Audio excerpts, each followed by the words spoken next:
जय श्री कृष्ण। ओम श्री गणेशाय नमः।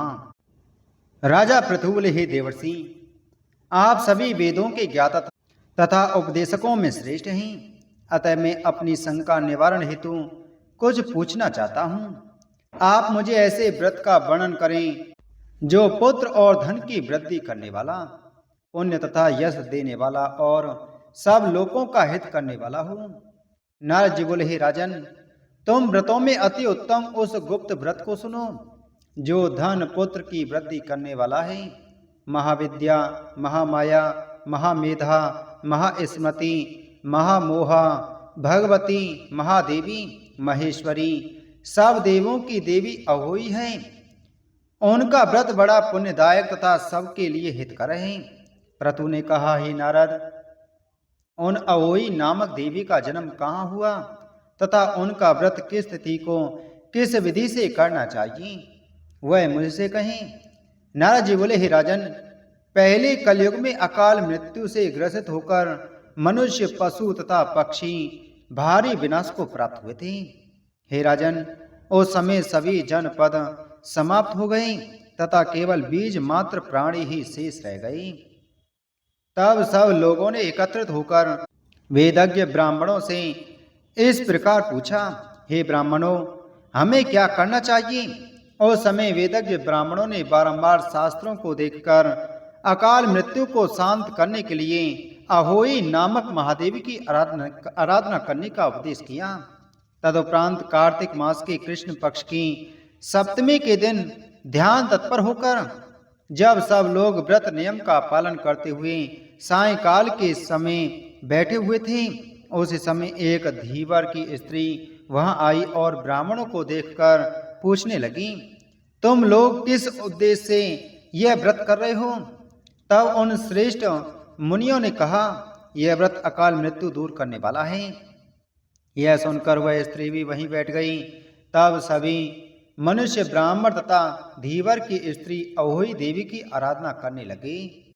उसी समय उन्हें देवी के साक्षात दर्शन प्राप्त हुए। वह देवी चामुंडा हाथ में मुंड लिए हुए कराल कृष्ण वर्ण वाली थी।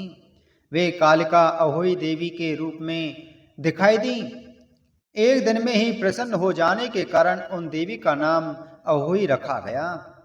उन देवी ने वहां बैठे हुए ब्राह्मणों को देखकर कहा, मैं रुद्र गणों के साथ मृत्यु और काल को लेकर विहार के लिए निकली तो मैंने देखा कि संसार में पाप बहुत बढ़ गया है।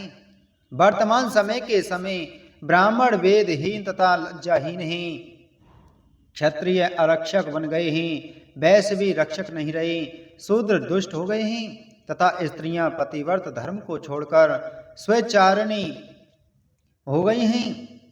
पाप की यह घोर तथा भयानक स्थिति अधर्म, अज्ञान, अहोय तथा निर्लज्जता को देखती हुई मैं यहाँ पर जब आई तो कार्तिक मास में कोटि पुण्य फल देने वाले व्रत को देखा है। हे ब्राह्मणों, सप्तमी तिथि को पूजन करते हुए देखकर मैं तुम लोगों पर बहुत प्रसन्न हूँ। अतः कोई वर मांग लो।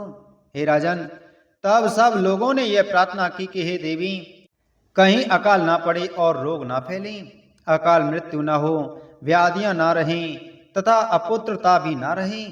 नारद जी बोले, तब महादेवी ने कहा, हे ब्राह्मणों सुनो, कार्तिक मास के कृष्ण पक्ष की अष्टमी तिथि एक चंद्रमा एवं नक्षत्रों में के उदय काल तक व्रत रखना। सप्तमी तिथि को चंद्रमा निकलने तक तथा अष्टमी तिथि को नक्षत्र के उदय तक सब स्त्री पुरुषों को यह व्रत अवश्य रखना चाहिए। बालक, वृद्ध तथा रोगी मनुष्यों के अतिरिक्त अन्य किसी को दिन में खाना नहीं खाना चाहिए तथा सायंकाल अहोई नाम से मेरी पूजा करनी चाहिए। मनुष्य को मेरी प्रतिमा बनाकर घर को गोबर से लीपना चाहिए। दीवार, स्तंभ अथवा मंडप में 4 रंगों काला, पीला, सफेद तथा नीला से चंद्रमा की गोलाई जैसा मेरा चित्र बनाएं तथा पूड़ी, खीर, पुष्प तथा धूप आदि से मेरा पूजन करें। कंद मूल तथा ईंख से पूजा करें। ऐसा करने वाले सभी लोग समस्त सुखों को प्राप्त करेंगे। ना कहीं अकाल मृत्यु होगी और ना व्याधि तथा दुर्भिक्ष होगा। इस प्रकार की पूजा से सब लोग प्रसन्न बने रहेंगे।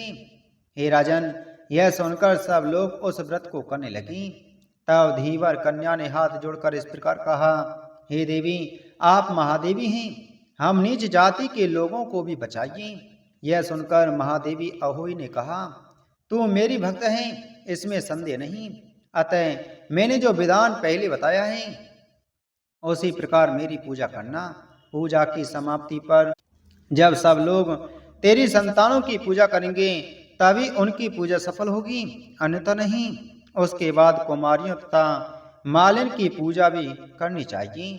नारद जी बोले, हे राजन, यह कहकर देवी अंतर्ध्यान हो गई। तभी से सब मनुष्य अहोई का व्रत करने लगे हैं। इस समय तुम्हारे स्नेह के कारण मैंने इसे कहा है। सभी गृहस्थों को यह व्रत अवश्य करना चाहिए।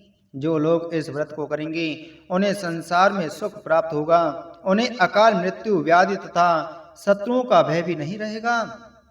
सप्तमी और अष्टमी तक चंद्र नक्त सप्तमी तथा तारा नक्त अष्टमी। हे राजन, ये दोनों ही तिथियां व्रत के लिए एक जैसी हैं।